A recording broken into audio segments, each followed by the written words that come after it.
In this video we'll take a look at Jadx and Jadx Gui. Both of them are able to handle a whole APK file, and they can also recompile those resources, which means we get access to the Android manifest XML and the Java source code. They have of course their disadvantages, and we will compare them against the Dex to Jar approach, which we have done before. But overall these two tools are amazing and should be definitely in your toolbox. Now let's start installing them, and afterwards we take a look at the parameter they provide, because some of them come super handy during our reverse engineering process. So I would say let's go, let's switch to the Ubuntu VM. Alrighty, here we are at our Ubuntu VM. Now let's start downloading and installing them. And therefore I open my web browser and I search for Jadx and GitHub, because this is a GitHub project. Then we use this from Skyload over there. And then we can use those releases, or we can simply clone the repository, which I do. So I copy paste this one and then I go into tools. And here I simply say git clone, and then we clone the whole repository. If you do not have installed Git, you can simply install it via sudo apt-get install git. And afterwards you can clone this repository. Then we get this directory over here. This one, Jadx. Gonna enlarge this a little bit. And then we say Gradle, this is the build system, and we say dist. And now it's fetching all those necessary binaries and also compiling those code which is stored inside there. This take a while, and I will come back after this process has been finished. Alrighty, here we can see build successful, so the build process has now been finished and we've got a new directory over there which is called build. Then we go into this one, into Jadx, into bin. And here we have now Jadx and Jadx Gui, and also the Windows version with the bud extension. Now we add this directory to the path variable that we can simply run Jadx and Jadx Gui from wherever terminal location we like to. Therefore, I get the directory over here, and I simply extend the path variable, which we have done in the past with the Android setup or for other tools. So I open this in bin, and here we simply append this directory, we add this colon, and now we're good to go. If we go back, then we can run Jadx command not found, because we need to refresh our ZSH environment. And now we can use Jadx. We have to provide an input file. Alright, it's working so far. So the installation process is now finished. Now let's have a look at the options of Jadx. We've got two tools. We've got Jadx and Jadx Gui. Jadx is the command line version, and Jadx Gui provides a graphical user interface. But we start with the command line version. So we type H for help. So the first line tells us Jadx seems to stand for Dex to Java decompiler. Then we use Jadx by providing options and an input file, which can be an APK, a Dex, a jar, a class, a smali, zip, and some other files. We can define output directory that stores our resources and our Java sources. And as in the APK tool, we can also define do not decode resources or sources. And this might come handy if there are some errors within decoding resources or sources. We might to skip then the exact part. We can also say decompile a single class name or class file, which is also nice. Alrighty, what else do we have? Another nice feature is the deobfuscation part. So what is a deobfuscation? Let's assume we've got a class name which is main.class. And this class name now gets reduced to a single letter, for example a.class. And this class name now contains methods like b, c, d, and e. And this happens to all class files, and the algorithm needs to take care that it does not overwrite, for example, rename both classes to the same. But if this does not happen, then we end up with a bunch of jars at the end of the whole source code. So then we've got methods like a.b.c.ab.c. And this is not easy to reverse engineer. Therefore, Jadx tries to give this a little bit a better name. Of course, Jadx cannot do some magic and restore the original name, but it can try to make some recognizable patterns. And this is what Jadx does. This approach helps a little bit, but if you have to deal with a highly obfuscated app, the only thing I can imagine is debugging this application. We have a section about this later on in, where we talk about debugging an application. The next two parameters are regarding to the min and max length of this deobfuscation technique. And this also has some side effect, which I'm going to show you later on also. Alright, the last useful option might be this dot file, but I will show you a different application that handles this task, in my opinion, a little bit better. What this parameter does, it saves a call graph into a dot file. And a call graph is simply, a graph overview about the calling hierarchy of this application. So if this class opens this method and this method calls this class and this class calls this method, it shows this in a nice overview. And this is super handy because I used this once to solve a very hard reverse engineering challenge of an Android app. I'm also going to show you this approach later on in the special section. Alright. Then we've got the verbosity and some log level. For example, error is really useful to include because Jadx fails a little more often than Jadx in my opinion. And by providing this error, we can see where it fails at which class name or which resource, for example. And by having this information, we can make the decision for ourselves if we need this now decompiled or if we do not need this decompiled. If we do not need this decompiled, we can simply move on. But if this is the most important piece, then I would try different tools, for example Jadx or the special tool which I'm going to show you afterwards. And finally we've got the threads count over here, and this one is also super nice in Jadx. Because Jadx is able to multi-thread this whole decompiling process, and this comes super handy if we have to do or decompile a lots of APK or if we have to decompile a huge APK.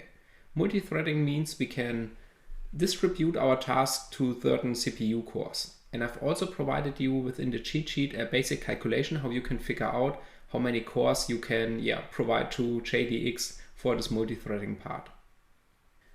Alright, now let's decompile our SpacePang application and take a look at the result.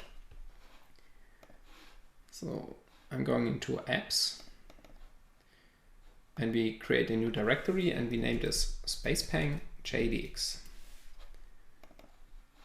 And we copy paste this out from here. Okay, then I open the terminal over here and we say Jadx, then the name, and we say log level is error. I'm going to enlarge this. Now let's see. Now Jadx is creating a new directory and also processing those files. And we've got our first error within this class here. The JSON reader path seems not to be decompiled correctly. And we've also got this one over here, which is regarding to a compression class name can also not be decompiled. We get this at the end with 2 errors. Alright, 2 errors is not that bad, to be honest, for this application. Now let's have a look into these single files. Here we've got those resources and sources. If we click into the resources, we are familiar with this. This is our application structure. We've got this classes.dex, but we've got also this Android manifest XML, which is now decoded. So Jadx is able to handle those resource files. Okay, so there's nothing special in here right now. We are pretty familiar with this, but we are more interested in the Java code. And this one is over here. And now we've got the structure regarding to the package name of the Java classes. For example, we've got this one here, DE, then the name of the author, SpacePang, and here we've got now the Java source code. Let's have a look into systems, alien behavior system. And here we can see, yes, this is the decompiled Java code. And this looks pretty good so far. Okay, let's have a look at the class name that cannot be decompiled. And here we can see, okay, this one. So this one should be the class name, and it's easier to search for the class name to get this file instead of browsing through all these directories, because we have to replace those dot with slashes. Oh, I've closed this one, but it doesn't matter. So within sources, we have now to go into com and so on. But I search for this class over here. Then I'm going to open it. And here we can see, yes, we have seen this with Jadx also. So Jadx was able to handle this class and also this method, but it might fail on other classes. And therefore we can do this approach for both. So we decompile our app with Jadx and dex to char, and then we can merge those results and see who did a better job in which function, and then we can merge those results afterwards. So this is how Jadx works. Now let's have a look at Jadx Gui. Go into the apps directory back again. Space pane Jadx. Oops. And then we use Jadx Gui, and we can also provide an age, but these are the same parameters. So we can use, for example, the error method over here again, the log level error. Then we can see where Jadx Gui also could not decompile those files, but Jadx Gui does the same like Jadx, but afterwards provides a GUI for this. So that's all. Okay, then we use Jadx Gui on this file. And here we have now our editor, and this looks pretty similar to the JD Gui part, but we've got now those resource files over here and also this APK signature. So Jadx is also able to decode those resource files over here. Okay, we can now open the Android manifest XML and we can browse through this over here. And the one thing I want to show you right here is the obfuscation technique. So let's see. Now we've got those class name, and this one is an interface with the capital I over here. You can see this here. And if you click on this symbol here, which is the deobfuscation, it tries to deobfuscate this application, but we can see this app has not been obfuscated.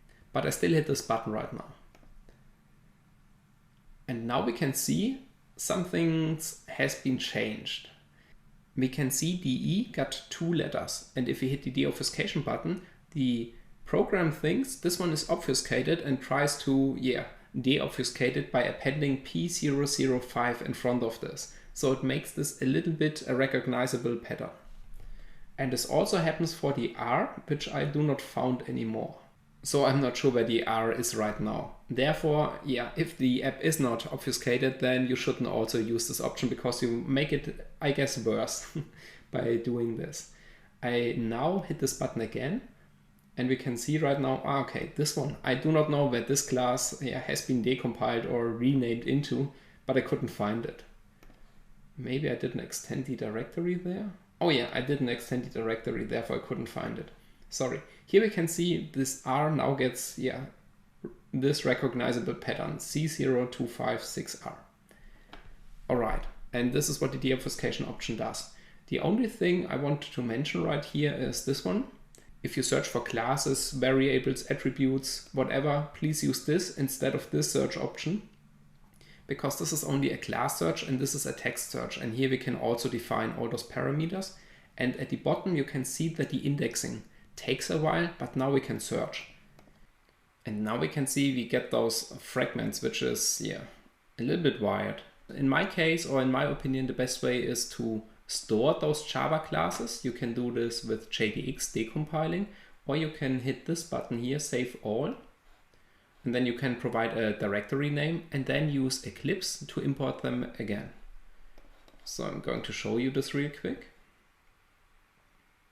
So with Jadx, we have decompiled this one with the client version. Over here, the sources.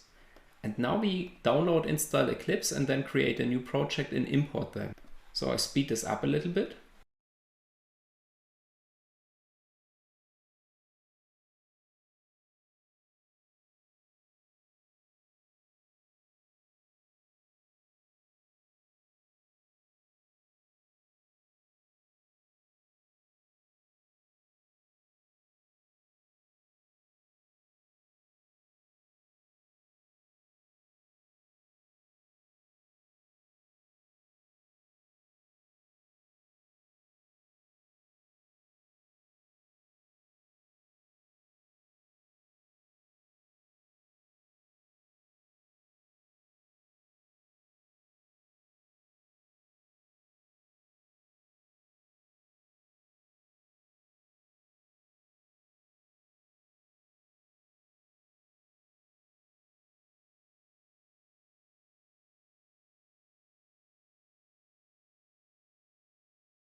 Okay, here we have now the project, and we simply drag and drop our directories into this source directory over there. We can also remove this one because it's not necessary. So we go into apps, spacebar Jadx, sources, and we drag and drop them over here. Copy files and folders. And now they will be all available, and we can see also a bunch of errors. This is also the reason why we cannot simply decompile this application, put them into this one and compile this app back again. Because we will end up with, we are now at 6,000 errors, and this value might even increase. Okay, after they have been imported, we can simply go to search. We click on file. We can here search for Java, but we can also use this file search over here and provide the shield parameter now right here. And then it will go through all the files. And if we do this, we can enlarge this, and here we go. We can now double click on this, and we get all those classes over there where shield appears. So I also like this approach, decompiling this app with Jadx and then loading those sources into Eclipse to reverse engineer this application. Alrighty, let's switch back to the presentation. So here we have the command line interface version of Jadx, and this comes super handy if you want to mass decompile Android apps. We can use this to load a bunch of applications into Jadx and automatically decompile them. This approach would look like this. For example, if we use an RP or if we have fetched a lot of APKs, then we can use Jadx to decompile them and store them into single directories over there. And afterwards we can browse through this and, for example, search in the Android manifest for exported content providers or exported activities, static keys, RP endpoints, and things like this. And to automate this whole process, you can use find, which is shown in this command above. So you can use find-iname to find all APKs on your system or in this directory. And then you can use exec Jadx, and you can provide those brackets, which is the APK name, and then simply use an output directory and decompile them all into this output directory. I'm going to show you this real quick because this is super nice, this feature. All right, here we are back at our Ubuntu VM. And let's see, I guess within our downloads directory, yes, we've got some APK files over here. And now we create an output directory, and then we use this find. And what find does is, it takes now all APKs in this directory, and it would also go deeper into those directories to find those APKs and decompiling them into this out directory over here. Yes, and now we are done. Let's look into the output directory, and here we have now all those source files. Yes. So we can now browse or grab through these files and search for some vulnerabilities or other stuff. Then we've got Jadx Gui, which can be used on a single application file. And we end up with decompiled resources and also with decompiled source files, which is shown over here. Finally, here's an overview about the most important parameters, but we already talked about them. All right, finally the battle between Jadx Gui and Jadx Gui. In this case, it's more like dex2jar and then Jadx Gui, because Jadx Gui is not decompiling this application. But here on the left, we can see, okay, Jadx fails a little bit more often, in my opinion, than dex2jar. And therefore, I like to use dex2jar more than Jadx. But this is my personal preference. In case of dex2jar fails, you can of course try it out with Jadx Gui and see if this might work better. And afterwards you can merge those results, and you might have got a more complete Java source code over there. Alright, that's all for now. I'm looking forward to see you in the next section where you get your task on reverse engineer this application.